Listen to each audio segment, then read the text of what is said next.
Hey guys, Jared here, and today we're going to do, well, what we've been doing for the last few months, which is taking a look at my pickups for the previous month. Now, I've got this video going up a little bit late because we had a lot of content in the first half of May, so I didn't really have much of a choice. So first off, we'll talk a little bit about the digitals. I got a list here. So I got MLB The Show 16. I actually got a review of that, believe it or not, out on the site. Can't post a video review because you get copyright claims immediately if you have any audio, which kind of sucks. Also got Ratchet & Clank. That was awesome. I put a review up of that if you're interested. Picked up Severed. Got a review of that if you're interested. A lot of reviews apparently. So those were the three digital releases that I got this past month in April. Also had some physical releases. Got this bad boy right here, which I did an unboxing of, which is for Bravely Second End Layer. Bum bum bum. Really nice set. Actually, much larger than the original Bravely default game.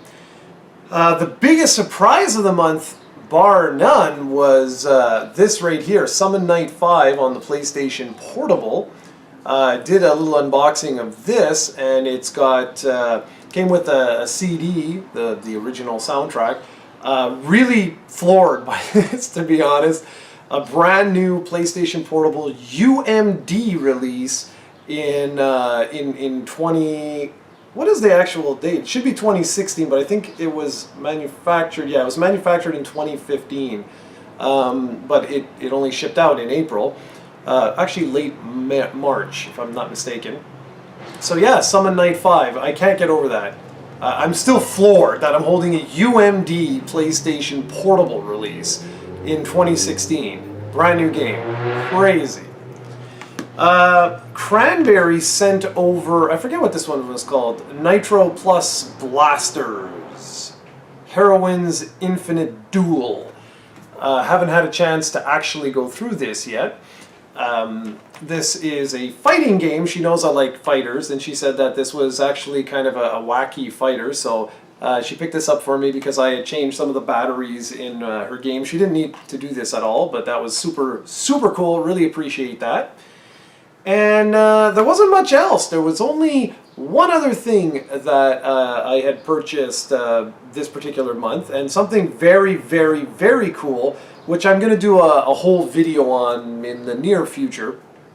And I picked up two games, or two versions of the same game.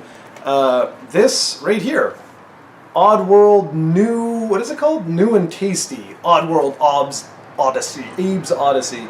This is basically a reimagining of the first Oddworld game, if I'm not mistaken, because it's Abe's Odyssey and then it was Abe's Exodus.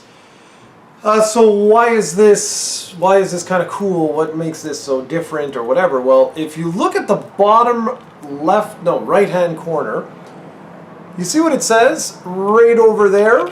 It says limited run number 4. And I also purchased it on the PlayStation Vita, and you'll see over here, over there, it'll say limited run number 5. I haven't even opened these yet because they just arrived right before I did this video. Now what's cool about this, and this is really unique, and I know this could get, we could get a topic going here on the whole digital versus physical debate and all that, which I don't really want to get into, but if you want to get into it, let's do it. So what this company does, okay, Limited Run Games, what these guys do is kind of unique. I'm not going to do the whole history and everything like that because I got a video coming up that will do that, but essentially they take digital only releases. So this game was only released digitally.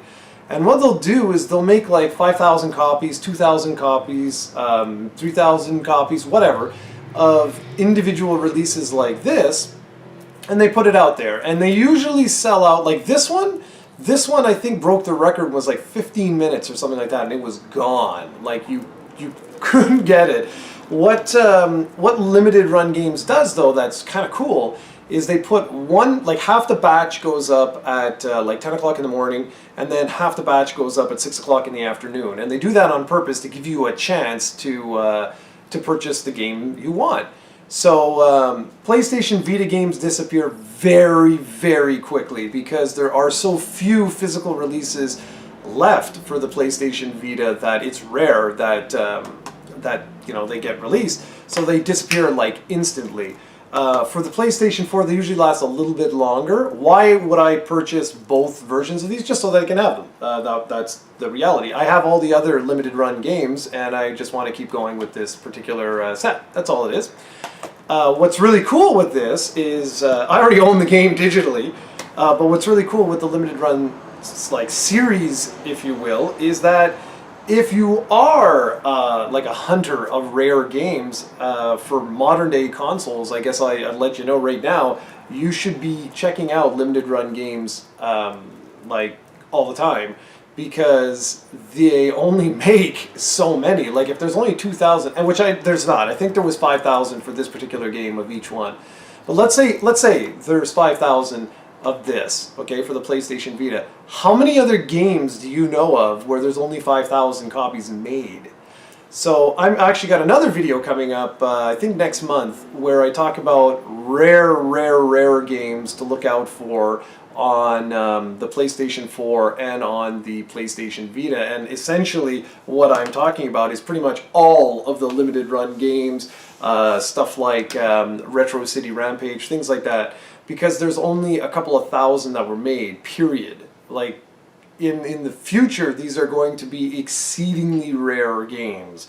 But anyways, that goes back to my point here, which I've got other videos to talk about all of that sort of stuff. But I just thought it was a really kind of cool collector's item to have these on physical copies, like physical releases. I think that's kind of awesome, no? The fact that these were not released anywhere in the world, and these are official titles. They have the number on the side and all that jazz. They're real games, basically. They just don't have the ESRB. That's the only thing. But they actually have to seek permission, if I'm not mistaken, to get them out, to get them released. But because they're not going like to Amazon and things like that, they're allowed to sell them through their own direct shop. So anyways, once again, thank you Cranberry for this. Limited run games, you guys are excellent. Be sure to follow them on Twitter. They're really awesome. They really interact a lot with the fans.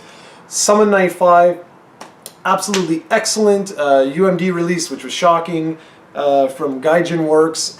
Be sure to follow those guys on Twitter, Facebook, and the like. They've got they're looking at even making another PSP game now, which is crazy. And then we've got Bravely Second End Layer Collector's Edition, and that's pretty much it for April. But like I said, did have some really great download games. Had Ratchet and Clank, which was phenomenal. MLB The Show, and of course, my game of the month for April 2016 has to go to Severed. Phenomenal game, absolutely phenomenal. Can't recommend it enough. It's worth purchasing a PlayStation Vita for. Go out, check it out. You won't be disappointed. Alright guys, thanks for watching, and until next time, I guess be well, and I'll see you all in the next video.